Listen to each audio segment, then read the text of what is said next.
I stood in Victoria's pristine kitchen, tears streaming down my face as my mother-in-law smirked over her wine glass. "Why don't you call that farm woman mother of yours?" she said. "She can come clean my house. Give her something useful to do." The room went silent. My husband froze. I wiped my eyes, looked her dead in the face and said, "Fine, I'll call her." Nobody expected what happened when my mother actually showed up. Nobody expected the woman who stepped through that door 48 hours later, least of all Victoria, whose face went white as the marble countertop she was so proud of. But to understand how I ended up standing in that kitchen with salt tracks drying on my cheeks and my fists clenched so tight my nails left crescents in my palms, you have to go back 10 months. Back to when I still thought love could bridge any gap, when I believed Ryan's promises that his mother would come around, when I was naive enough to think that being a good person mattered more than having the right zip code on your driver's license. That October night when Ryan first brought me to Winnetka, I wore a navy dress I'd bought specifically for the occasion, the fabric stiff and new against my skin. The Clark estate sat behind iron gates, all limestone and mullioned windows, the kind of house that announces its pedigree from 3 blocks away. My stomach felt like I'd swallowed broken glass. Ryan squeezed my hand as we pulled into the circular drive, his palm damp. "She's going to love you," he said, and I wanted to believe him so badly I ignored the tremor in his voice. Victoria opened the door herself, a calculated move I'd understand later. She was wearing cream silk and pearls, her hair silver and severe, her gaze moving over me like a health inspector examining a failed restaurant. The pause lasted 3 seconds, long enough for me to feel the verdict. "So you're Emma," she said, and somehow made my own name sound like a diagnosis. That first dinner I used the right fork. I complimented the Limoges china. I laughed at her stories about the country club, and nodded when she discussed the symphony board. I did everything right except be born into the right family. Over coffee in a living room that smelled of furniture polish and old money, she asked where I went to school. "University of Wisconsin," I said. "Madison campus." Her smile didn't reach her eyes. "Oh, how practical," she said. Then, as if genuinely curious, "And what do your parents do?" This was the question she'd been circling all evening. "They run an agricultural business," I said. "In Wisconsin." I watched her mentally file this away under farm girl unsuitable. Ryan tried to redirect, talking about my marketing work, but Victoria had already decided. On the drive home, Ryan apologized. He always apologized. "She just needs time to warm up," he said. I looked out the window at the passing suburbs, the neat lawns and the triple-car garages, and felt something cold settle in my chest.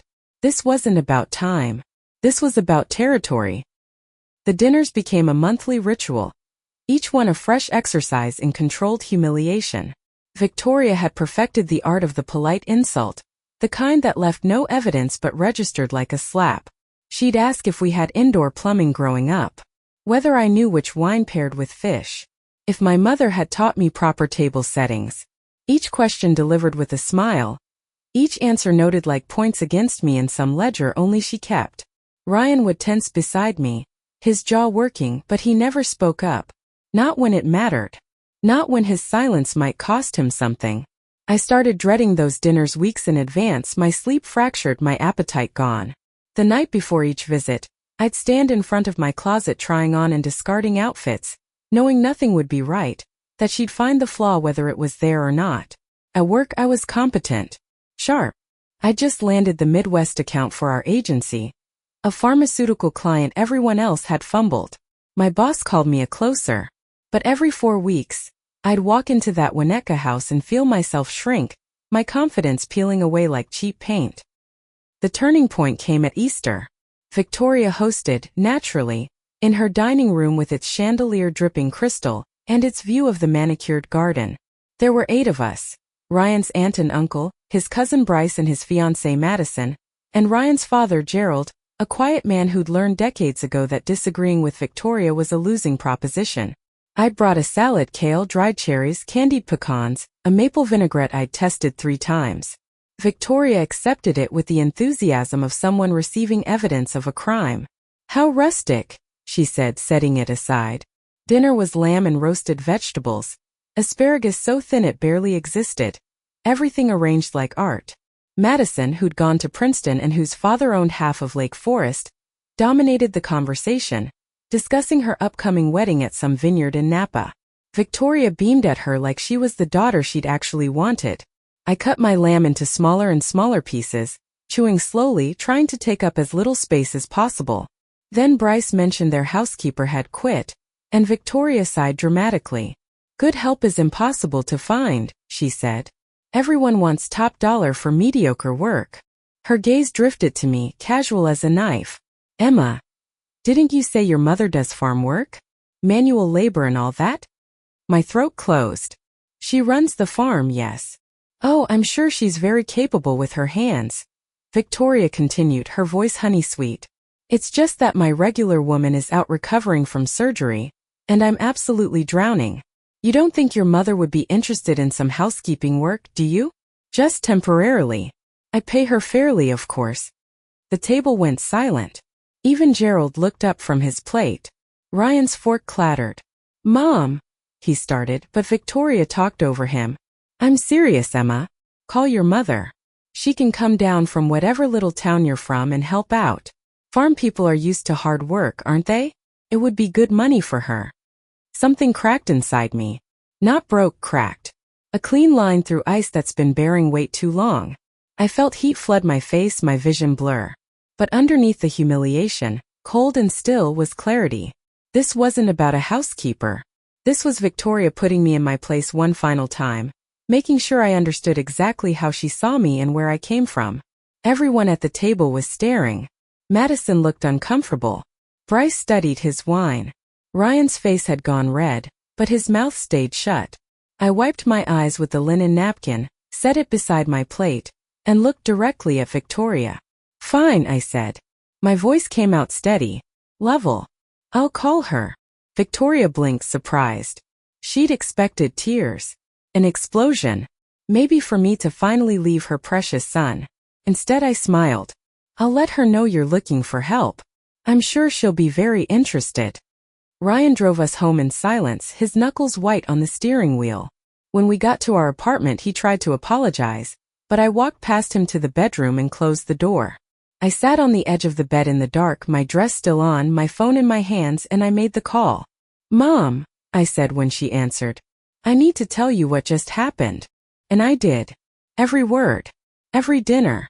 Every small cruelty. When I finished, there was a long pause. Then my mother said, Give me 2 days. And Emma? Trust me. Her voice held something I hadn't heard in years. Not anger. Not even indignation. It was colder than that. It was strategy. Those 2 days crawled past like wounded animals. I called in sick to work, something I never did, and spent the hour staring at the ceiling of our bedroom while Ryan paced in the living room. He kept trying to talk to me through the door, his voice muffled and pleading, but I had nothing left to say to him. Not yet. Not until I understood what my mother was planning. The worst part wasn't Victoria's cruelty. I'd grown a thick skin for that over 10 months of monthly degradation. The worst part was Ryan's silence at that table. The way he'd frozen when his mother suggested my mother come scrub her floors. The way he'd opened his mouth and then closed it again like a fish drowning in air. I'd married him thinking his kindness outweighed his weakness. Now I understood they were the same thing. Kindness without courage is just cowardice in a prettier package. On the second morning, Ryan finally came into the bedroom. I was sitting by the window, still in my pajamas, a cold mug of coffee going filmy beside me. He sat on the edge of the bed, his expensive suit perfectly pressed, his face haggard. Emma, he said. I talked to my mother. She says she didn't mean it the way it sounded. I laughed. Actually laughed. The sound came out jagged and strange. How did she mean it, Ryan? Explain to me the interpretation where asking me to send my mother to be her housekeeper isn't exactly what it sounds like. He flinched. She says she was just trying to help. That she thought your mom might need extra income and she was offering an opportunity. The thing about gaslighting is that it only works if you're willing to doubt your own perceptions. I'd done that for 10 months. Questioned myself. Wondered if I was too sensitive, too quick to take offense, too rural to understand the sophisticated way North Shore people communicated. I was done doubting. Your mother, I said slowly, has spent almost a year telling me I'm not good enough for you. She's criticized my clothes, my education, my family, and my hometown. At Easter dinner, in front of your entire family, she suggested my mother, who she thinks is some broke farm wife, come clean her toilets. And you sat there. You sat there and said nothing. Ryan's face crumpled. I know. God, Emma, I know. I should have said something. I should have defended you. She's my mother. She's always been like this. I thought if I kept the peace, eventually. Eventually what? My voice was rising now, 10 months of swallowed words fighting their way out. Eventually she'd respect me? Eventually she'd see me as human? Ryan, your silence told her everything she needed to know. It told her she could treat me however she wanted and you'd let her. He reached for my hand but I pulled away. The touch of his skin made my stomach turn. That was new. That was the crack widening into a chasm. The call came at 9:37 that morning. My mother, her voice calm and warm. I'm almost there, sweetheart. I'll be at Victoria's house at 11. Is she expecting me? I'd texted Victoria the day before. A brief message that my mother would be happy to discuss the position and would arrive Sunday morning. Victoria had responded with a thumbs-up emoji, the digital equivalent of a pat on the head. She's expecting you, I said. Mom, what are you going to do? I'm going to have a conversation, she said. That's all. Just a conversation. Ryan and I drove to Winnetka in silence. He kept glancing at me, his mouth opening and closing, trying to find words that might repair what his silence had broken. I stared out the window at the highway, at the sprawling suburbs giving way to the bigger houses, the wider lots, the towns where old money went to calcify. When we pulled up to Victoria's house, her Lexus was in the drive, gleaming like a threat. We walked to the door. Ryan used his key. Inside, Victoria was in the kitchen, arranging flowers in a crystal vase, already dressed for church in a lavender suit. She looked up when we entered, her expression carefully neutral. Emma, she said. Ryan, I wasn't expecting you quite so early. My mother will be here soon, I said. My voice sounded flat even to my own ears. Dead. I wanted to be here when she arrived. Victoria's lips curved into something that wasn't quite a smile. Of course. I'm looking forward to meeting her properly. I've prepared a list of duties and we can discuss her rate. She gestured to a notepad on the marble island, covered in her precise handwriting. Bathrooms, windows, floors, a catalog of degradation. I felt something hot and acidic climb my throat. Ryan cleared his throat. Mom, maybe we should talk about this. I don't think. Don't think what, darling? Victoria's voice was sugar over steel.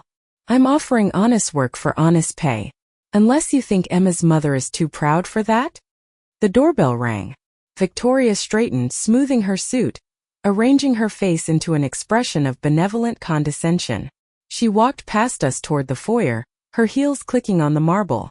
Ryan grabbed my hand and this time I let him, because I needed something to anchor me to earth. This was it. The moment my mother had told me to trust her for. I had no idea what was coming. I only knew that I was standing in Victoria Clark's immaculate house, surrounded by her immaculate things, feeling like the smallest, most disposable object in her collection. Victoria opened the door, and everything changed. The woman standing on Victoria's doorstep wore a charcoal pantsuit that hung perfectly on her frame, tailored at the waist and shoulders. Her hair, usually pulled back in a simple ponytail when she was working the fields, was styled in soft waves. She carried a leather portfolio under one arm and had pearl studs in her ears. When she removed her sunglasses, her gaze was level and calm. My mother, Linda Hayes, looking like she just stepped out of a boardroom. Victoria actually stumbled backward. Her mouth opened and closed. I watched her trying to reconcile the image she'd built in her head, some weather-beaten woman in threadbare clothes, with the reality standing before her. Ah, my mother said, her voice warm and professional. You must be Victoria. I'm Linda Hayes, Emma's mother. Thank you for inviting me. She extended her hand.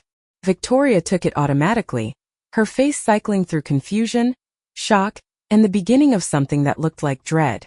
Ah yes, please come in. We moved to the living room, that shrine to Victoria's taste and wealth. My mother settled into the wingback chair like she owned it, crossing her legs, setting her portfolio on the coffee table. Victoria perched on the sofa edge, her careful composure cracking. Ryan stood frozen by the doorway. I sat next to my mother, my heart hammering so hard I could feel it in my teeth. "So," my mother began, "Emma told me you're looking for household help. Before we discuss that, I should probably clarify what I do. I own Hayes Agricultural Group. We operate just over 3,000 acres of organic farmland across Wisconsin and Minnesota, with distribution contracts throughout the Midwest. Last year we grossed about $8.7 million. This year we're projected to exceed $11 million. The silence in the room was profound. Victoria's face had gone the color of old snow. "I also sit on the board of the Wisconsin Organic Farming Consortium," my mother continued, "and I consult for the USDA on sustainable agriculture policy. Keeps me busy. But Emma mentioned you needed someone to clean your house, and I have to admit, I was curious to meet the woman who'd ask her daughter-in-law to send her mother to scrub floors." She smiled. It was not a kind smile. "So here I am, ready to have that conversation." Victoria tried to recover. She pulled herself upright, arranged her face into something resembling dignity. "There's been a misunderstanding," she started, but my mother raised one hand. "No," she said quietly. "There hasn't. You've spent 10 months treating my daughter like she's beneath you.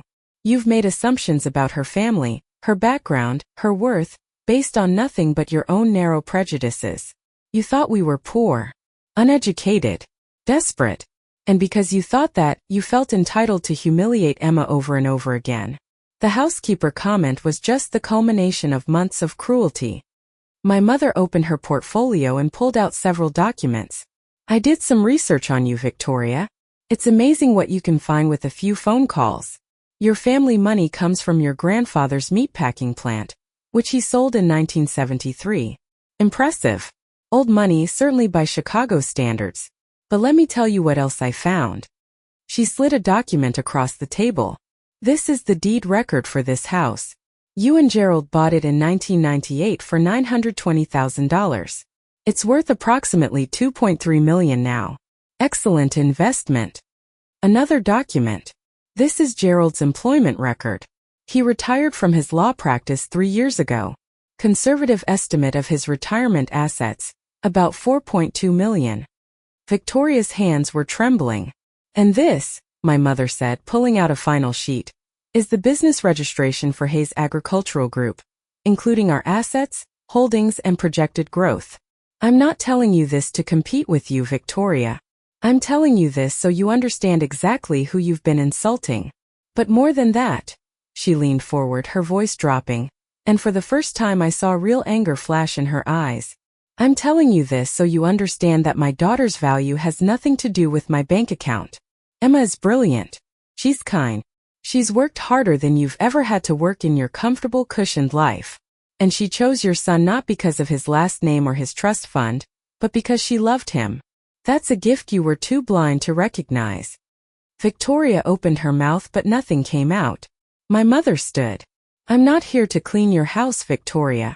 I'm here to tell you that if you ever speak to my daughter with anything less than respect again, you'll find out exactly how much influence a woman with $11 million in connections throughout the agricultural and political networks can wield.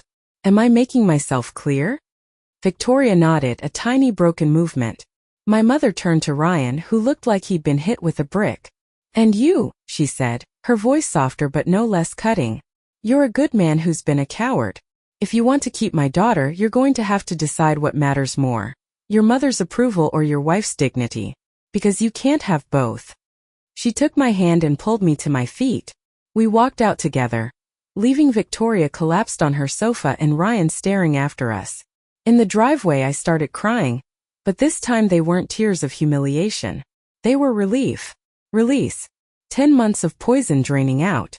My mother held me against her shoulder, her hand stroking my hair like when I was small.